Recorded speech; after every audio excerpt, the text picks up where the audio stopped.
நல்லோர் எனக்கும் நாடு குழந்தை எதிர்கட்சி சொந்தக்காரர் அனைவருக்கும் மாலை வணக்கங்க.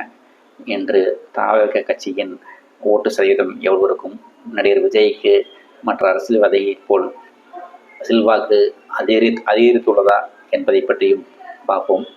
இணைந்திருப்போம் எதிர்கட்சியுடன்.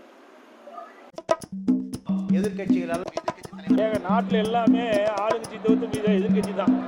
நாட்டில் எல்லாமே எதிரி கட்சியாக பார்க்காதீர்கள், எதிர்கட்சியாக பாருங்கள்.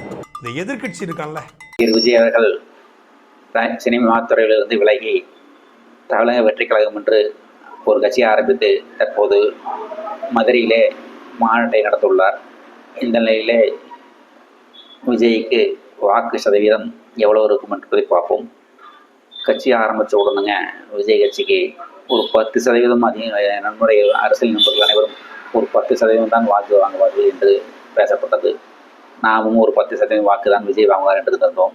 அந்த தற்போதைய சூழ்நிலையிலே விஜய்க்கு குறிப்பாக பெண்கள் மத்தியிலே வாக்கு சதவீதம் அதிகரித்துள்ளது. விஜய் அவர்கள் இப்போது மகளிருக்கு ஒரு 2000 ரூபா மகளிர் உதவித்தொகை கொடுத்த மாதிரி அரசியல் நிகழ்வுகளும் தற்போது நடந்திருக்குது. வேறு கட்சிகள்லாம் வந்தால் ஆட்சிக்கு வந்தால் 1000 கொடுக்குற மகளிர் உதவி தொகை அப்படின்னு சொல்கிறாங்க. விஜய் எல்லாம் மகளிர் உதவி தொகை எதுவுமே பெண்களுக்கு கொடுக்கவே வேண்டியதில்லை. ஏன்னா அவருக்கு சினிமா மாசு இருக்குது.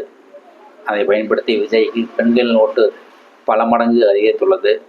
கல்லூரி மாணவிகள், அடுத்த தலைமுறைகள், இளைஞர்கள் ஓட்டு சதவீதம் பார்த்திங்கன்னா விஜய்க்கு 15% 20% கண்டிப்பாக வாக்கு வாங்குவார் என்ற நிலைதான் தற்போது அரசியல் நிகழ்வு உள்ளன. இது மேலும் அதிகரிக்குமா?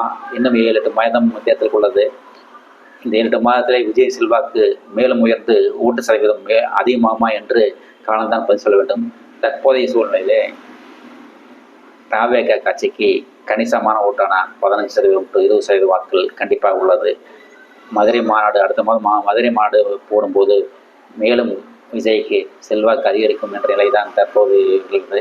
எனவே விஜய்க்கு சிறப்பான அரசியல் எதிர்காலம் உள்ளது என்று இந்த நேரத்தில் கூறிக்கொண்டு, எங்களுடைய சேனல் கருத்துக்கள் உங்களுக்கு பிடித்திருந்தால் சப்ஸ்கிரைப் செய்து ஆதரவு தாருங்கள் என்று. அவ்வளவுதான் காட்ட முடியும், அதுக்கு மேல காட்ட முடியாது. மற்ற கம்பெனிகள் காட்டலாம், ஆனா எங்க கம்பெனி காட்ட. எதிர்கட்சிகளால் நாட்டில் எல்லாமே ஆளுங்கட்சி தோத்து எதிர்கட்சி தான்.